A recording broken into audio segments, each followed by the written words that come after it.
Welcome back to my channel. ഇന്ന് ഞാനൊരു bread caramel പുഡിങ്ങുമായിട്ടാണ് നിങ്ങളുടെ മുന്നിൽ വന്നിരിക്കുന്നത്. അപ്പോൾ നമ്മുടെ വീട്ടിൽ നമുക്ക് എല്ലാവർക്കും ചെയ്യാൻ പറ്റുന്ന ഒരു പുഡിംഗ് റെസിപ്പി കൂടിയാണിത്.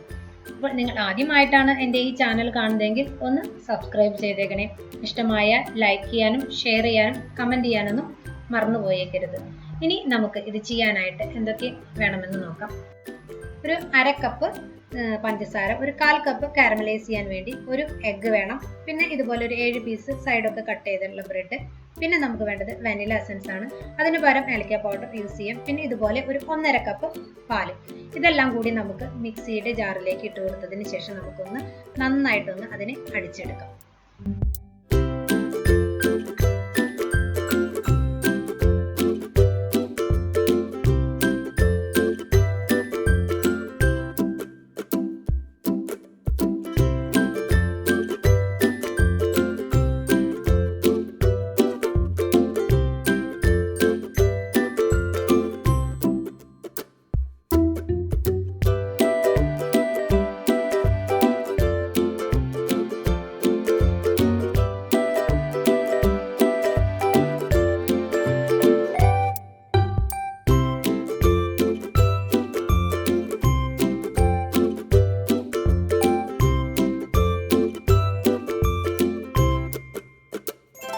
ഇനി നമുക്ക് ഷുഗർ കാരമലൈസ് ചെയ്യാൻ വേണ്ടിയിട്ട് അടിഭാഗം കുറച്ച് കട്ടിയുള്ളൊരു പാൻ തന്നെ എടുക്കുന്നതായിരിക്കും നല്ലത്.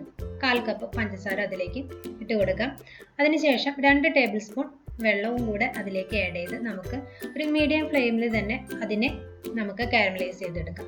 അപ്പോൾ ഒരുപാട് ബ്രൗൺ കളർ ആകുന്നവരേക്കും ഇത് കുക്ക് ചെയ്യേണ്ട ആവശ്യമില്ല.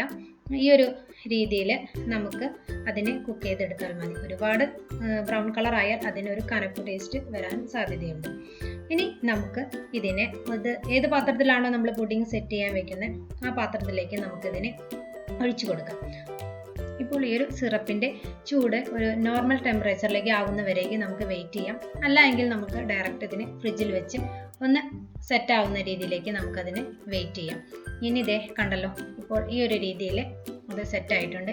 അതിനുശേഷം മാത്രമേ നമുക്ക് നേരത്തെ മിക്സ് ചെയ്ത് വെച്ചിരിക്കുന്ന ഈ ബാറ്റർ ഇതിലേക്ക് ഒഴിച്ചു കൊടുക്കാൻ പാടുള്ളൂ. അല്ല എങ്കിൽ കാരമൽ സിറപ്പുമായിട്ട് അത് മിക്സ് ആവാനായിട്ട് സാധ്യതയുണ്ട്.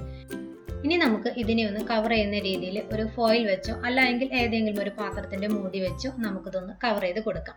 അപ്പോൾ നമ്മൾ ആവിയിലാണ് ഇത് വേവിച്ചെടുക്കുന്നത്. അതുകൊണ്ട് തന്നെ അതിൽ വരുന്ന വെള്ളം ഇതിലേക്ക് വീഴാതിരിക്കാൻ വേണ്ടിയിട്ടാണ് നമ്മൾ ഈ ബാറ്ററിനെ നമ്മളൊന്ന് കവർ ചെയ്തെടുക്കുന്നത്. ഇനി ഒരു മീഡിയം ഫ്ലെയിമിൽ 35 മുതൽ 40 മിനിറ്റ് വരെ നമുക്ക് ഇതിനൊന്ന് കുക്ക് ചെയ്ത് എടുക്കാം. ഇപ്പോൾ ഇത് കുക്ക് ചെയ്ത് ഞാൻ ഫ്രിഡ്ജിൽ വെച്ച് ഒരല്പം തണുപ്പിച്ചിട്ടുണ്ട്. ഇനി നമുക്കിതുപോലെ ഇതൊന്ന് പാത്രത്തിലേക്ക് മാറ്റാം. അപ്പോൾ വളരെ സ്വാദിഷ്ടമായ ഒരു ബ്രെഡ് കാരമൽ പുഡിംഗ് തന്നെയാണ്. എല്ലാവർക്കും വീട്ടിൽ ചെയ്ത് നോക്കാനായിട്ട് പറ്റും. അപ്പോൾ കുട്ടികൾക്കാണെങ്കിൽ വളരെ ഇഷ്ടമായിട്ടുള്ള ഒരു പുഡിംഗ് കൂടിയാണ്. അപ്പോൾ ഇതുപോലെ ടേസ്റ്റി ആയിട്ടുള്ള റെസിപ്പിയുമായിട്ട് നമുക്കിനി അടുത്ത വീഡിയോയിൽ കാണാം. Thank you.